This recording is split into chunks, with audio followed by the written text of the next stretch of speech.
경제현장 오늘 초대석으로 이어갑니다. 노동계와 경영계 그리고 정부가 각종 사회적 이슈에 대한 현안을 논의하고 이 정책적 해법을 찾기 위한 협의체가 바로 경제사회노동위원회, 경사노위입니다. 그런데 이 경사노위가 현재 대화를 이어나가지 못하고 있습니다. 노정 갈등이 커지면서 6월 이후 활동이 멈춘 상태인데요. 현재 어떤 상황인지 또 각종 노동 이슈에 대한 해법은 어떻게 찾아야 하는지 경사노위 김덕호 상임위원 모시고 직접 얘기 나눠보는 시간 마련했습니다. 어서 오십시오. 예, 반갑습니다. 네, 먼저 현 정부가 핵심 국정과제로 꼽고 있는 네. 이 노동개혁의 정의부터 네. 좀 하고 시작을 했으면 좋겠어요. 정부가 말하는 노동개혁이 뭐고 이게 정작 노동계에서는 왜 반대를 하고 있는지 네. 좀 궁금합니다. 네. 핵심은 노동시장의 이중구조를 해소하는 것, 그리고 노사관계에 있어가지고 법치주의를 확립하는 것, 이 두 가지인데요. 네. 노동시장 이중구조 문제는 우리 정부 정책의 노동정책, 고용정책의 대부분을 무력화시킵니다. 예를 들자면 직업훈련을 한다. 그럼 이제 노동시장이 1차 노동시장과 2차 노동시장 구분되어 있지 않습니까? 네. 정규직과 비정규직 이런 식으로 아무리 직업훈련을 2차 노동시장에서 받는다 하더라도 1차 노동시장으로 이동이 어렵습니다. 네. 지금. 그러니까 단절이 돼 있다는 이야기죠. 네. 그리고 1차 노동시장의 영역은 점점 줄어들고 그 2차 노동시장에 또 그 벽도 매우 단단해지고 있지 않습니까? 네. 그러다 보니까 그 벽을 깨지 않으면 청년들이, 특히 일자리를 구하는 청년들이 네. 거기에 1차 노동시장에 진입할 수가 없는 거예요. 네. 자, 그러면은 왜 이러한 원인이 발생했을까를 생각해 볼 필요가 있는데요. 기업 입장에서 보면 노사관계가 불안정하고 네. 또 임금도 연공제적이고 그리고 또 노동시장도 경직되어 있으니까 정규직을 채용하기가 꺼려하게 되는 거예요. 그리고 웬만하면 사업을 아웃소싱 시키고 네. 이런 식으로 하다 보니 그런데 이제 거기에서 중요한 것은 과거의 성장 시대에 보면 우리 노동자들이 굉장히 인내하고 희생을 많이 했지 않습니까? 그렇죠. 그래서 경제 발전의 토대가 되었고 네. 그런데 이제 민주화 이후에는 이제 노동권이 많이 신장이 되었고 그러면서 이제 노사 간의 대립이 격화되고 네. 이러한 극한 상황들이 이어지다 보니까 노동법제하고 관행이 시대에 뒤떨어지고 그대로 이제 있는 거죠. 네. 그러다 보니 또 노동시장의 그 노사 현장에 그 불법 부당한 일들이 만연해 있고 네. 그래서 이런 것들이 개혁되지 못하면 우리나라와 청년의 미래는 없다고 그렇게 보여집니다. 그렇군요. 자, 이제부터 뭐 가장 이제 좀 시급한 네. 최근 현안부터 좀 짚어보죠. 어제 정부가 노동조합 회계 공시제도 시행 네, 네. 브리핑을 예, 진행했습니다. 맞습니다. 이제 뭐 핵심은 그러니까 회계 공시를 하지 않는 노조는 세액 공제 혜택을 받을 수 없다. 네. 이게 이제 골자인데 노동계 반발이 커요. 네. 그래서 대화가 지금 필요한 시점인 것 같은데 이거 네. 어떻게 풀어야 할까요? 맞습니다. 근데 이제 노동계가 노사 법치주의하고 회계 투명성 이런 부분들을 노조 때리기 이렇게 이제 이야기를 많이 하지 않습니까? 네. 하지만 지난 9월 4일 날 고용노동부가 1000 이상 사업장 대상으로 실태 조사한 결과를 보면 네. 현장에서 불법 부당한 일들이 많다는 것이 확인되었거든요. 그래서 이 노사법치라고 하는 것이 건강하고 활력 있는 일터의 전제 조건이라고 생각됩니다. 특히나 지금 우리나라가 산업 구조가 급속히 변하고 있고 또 저성장 시대를 맞이하고 있기 때문에 네. 이러한 불법 부당한 일이 안 없어지면 국가 경제가 위기에 봉착하고 그렇게 되면 전체 노동자 삶이 어렵게 되기 때문에 네. 그래서 이러한 부분에 대해서는 어쨌든 사용자든 노동자든 이러한 불법 부당한 일들은 스스로 좀 혁신하는 이런 일이 꼭 있어야지만 될 것으로 보여집니다. 지금 말씀해주신 노사 법치를 사실 노동계가 노조 탄압이라고 지금 얘기를 네. 하고 있잖아요. 근데 이 부분을 설득을 하기 위해서는 대화를 해야 되는데 네. 6월이죠. 한국노총이 네. 경사노위 불참 선언하면서 지금까지 대화가 열리지 네, 못하고 네, 있습니다. 맞습니다. 대화를 열기 위한 노력이 지금 진행 중인가요? 사실 이제 그 앞 상반기 때 좀 이야기를 좀 말씀을 드리면 네. 말씀하신 것처럼 우리가 조금 어느 정도 비공식적으로 노력을 해가지고 5월 말에 네. 그러니까 6월 1일 날 정확하게는 노사정 4인 대표자 회의를 개최하려고 했었어요. 아, 예. 예, 근데 그때 5월 28일인가 그때 이제 포스코 광양제철소에서 네. 한국노총의 금속요령 김준영 사무처장이 구속되는 바람에 그렇죠. 예, 이때를 기회로 해서 한국노총이 불참을 선언을 했는데 네. 사실은 그 이전부터 우리 사회적 논의에 참여를 안 하고 있었어요. 저희가 정부가 연초에 네. 근로시간이라든지 또 여러 노동개혁 과제에 대해서 경산회의 사회적 논의를 거쳐서 입법을 하겠다고 이렇게 이야기했었고 네. 그래서 사회적 논의를 하기 위해서 저희들이 접촉을 많이 했었거든요. 어. 근데 이 노동개혁에 대한 이 아젠다에 대해서 반대를 하고 참여를 거부해왔기 때문에 네. 저희들이 뭐 어쩔 수가 없는 상황이고요. 네. 하지만 어쨌든 간에 지금도 비공식적으로 지금 우리 위원장님도 얼마 전에도 그 김동민 위원장을 만났었는데요. 네. 계속해서 접촉해서 설득을 하고 있습니다. 예. 아, 그러니까 경사노위 공식 테이블은 아직 열리지 않았지만 네, 네. 비공식적인 라인으로는 계속 접촉이 만나고 되고 있습니다. 있군요. 네, 네. 아, 그렇습니까? 그럼에도 불구하고 지금 한국노총에 만약에 네. 안 돌아온다. 그러면 어떻게 대응하실 생각이세요? 물론 이제 포기하지 않고 지속적으로 설득을 해야 될 문제인데요. 한국 노총이 경산호위에 불참하고 있는 것 자체가 사실 이해가 되지 않습니다. 왜냐하면 네. 지금 다른 정부 위원회들이 많지 않습니까? 거기에는 들어가고자 하거든요. 그리고 배제되는 것도 우리가 들어가야 된다 이렇게 이야기를 하고 있지 않습니까? 네. 그런데 이 경산노위라고 하는 것은 법적 책임이 있습니다. 노동계가 참여해야 되는 특히 2018년도에 법이 개정되면서 네. 노동계 근로자위원회 5분인데 과반수 이상이 출석하지 않으면 본회의가 열리지 않도록 그렇게 개정되었어요. 네. 이것은 한국노총이 전체 노동자를 대표해서 이 사회적 논의에 참여해야 되는 그 책임의식을 가져야 되는 문제거든요. 네네. 그렇기 때문에 우리가 어떻게 참여를 시키냐의 문제가 아니라 네. 그 한국노총이 책임의식을 가져야 하는 그런 문제라고 보고 있고요. 네. 그래서 의제 요청은 누구나 할 수 있습니다.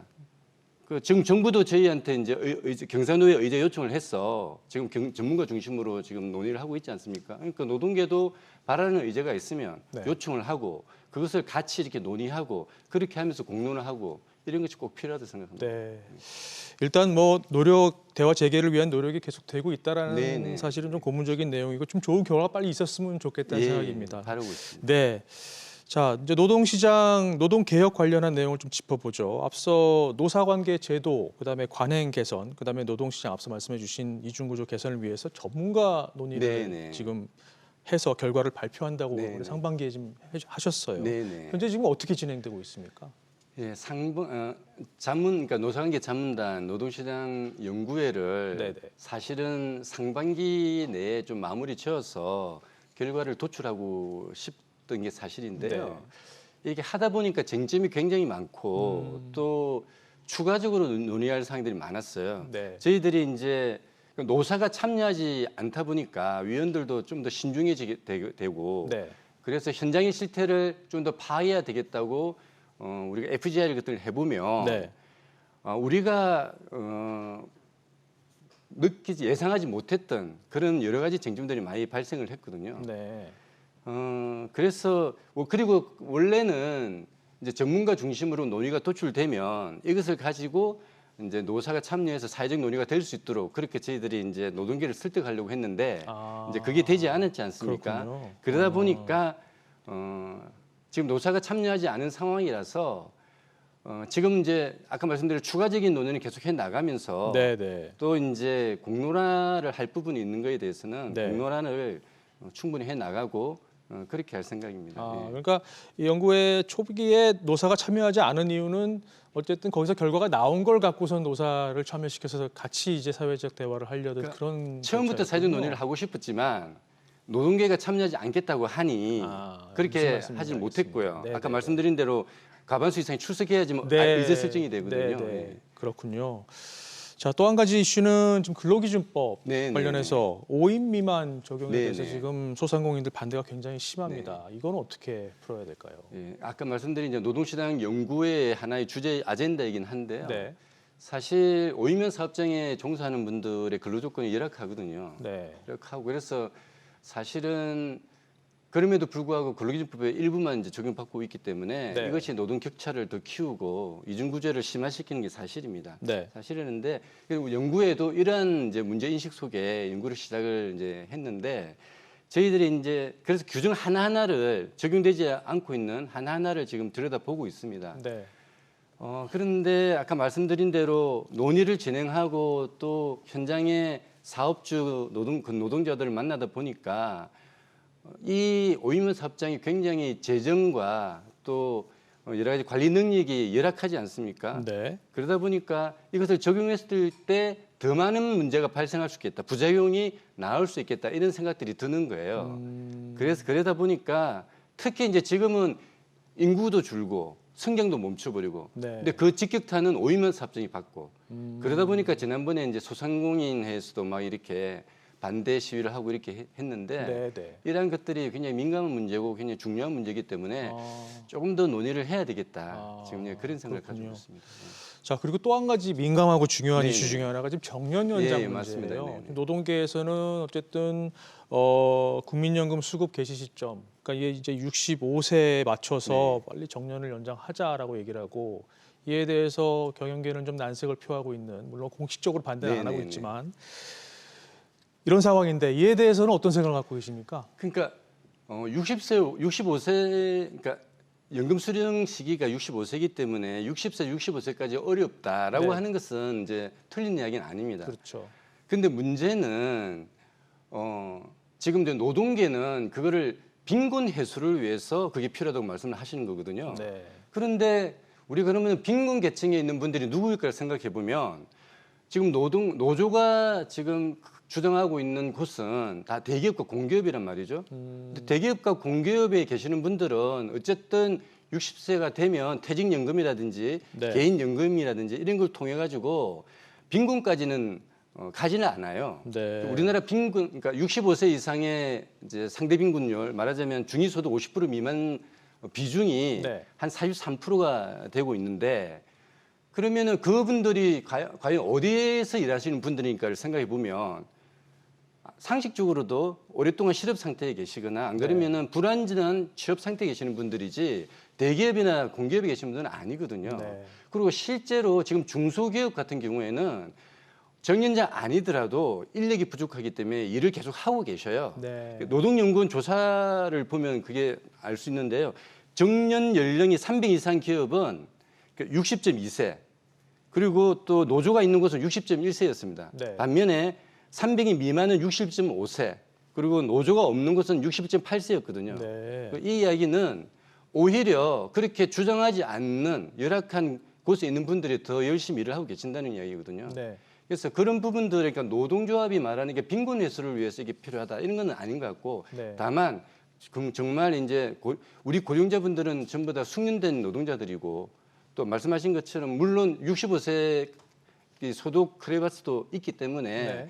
계속 고용을 해야 되는 문제긴 맞지만 선택제를 반드시 법적 정년 연장으로 가져가야 한다, 이것은 아니라고 생각되는 겁니다. 그러면 기업별, 업종별 좀 다르게 접근해야 된다는 말씀이신가요? 맞습니다. 예, 예. 아, 예. 그렇군요. 경영계는 또 임금 체계 개편이 지금 선행돼야 된다 이렇게 네. 지금 얘기를 하고 있어요. 맞습니다. 예. 이 바람직한 개편 방향은 어떻게 보고 계십니까?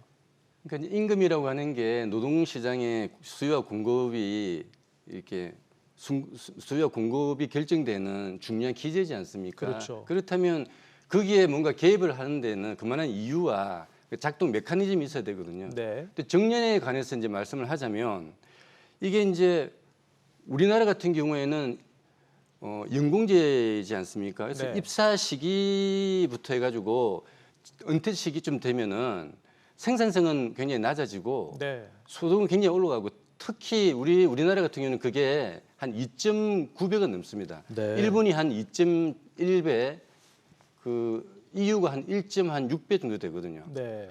그렇다면은 이것을 우리가 그 기업이 이러한 속에서 그거를 견뎌낼 수 있느냐, 그리고 그러면 청년들은 어떻게 되느냐, 이런 문제가 발생하죠. 미국 같은 경우에는 뭐 정년이 없습니다. 왜냐하면 뭐 해고가 자유롭고 또 직무 성과급 중심으로 임금이 그렇죠. 결정되기 때문에 네. 정년 폐지가 당연히 정년을 둘 필요가 없지 않습니까? 그런데 네. 우리나라 같은 경우는 해고의 제한도 있고 네. 또 연공제적 성격이 강하기 때문에 이런 것이 그런 것을 고려해야 된다 이렇게 생각이 드는 거죠. 네.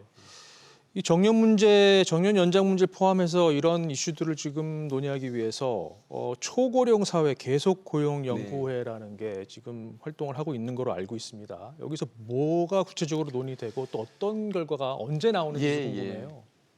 지난 이제 9월 달부터 이 논의를 시작했는데요. 네. 가장 가장 큰 쟁점은 아까 정년 연장 이야기를 하지만 정년 연장도 그 하나의 방식이 될 수 있겠죠. 계속 고용을 어떤 방식으로 할 것인가. 네. 그리고 그거를 잘 하기 위해서 정부는 어떤 지원을 할 것인가. 이게 이제 핵심적인 이제 문제가 되고 그래서 네. 저희가 지금 일본이나 독일 같은 선진국들의 제도를 많이 보고 있는데 네. 일본 같은 경우에는 한 4년 이상을 네. 노사정이 함께 참여해가지고 논의를 해서 고령자 고용 확보 조치 의무화라고 하는 걸 만들었어요.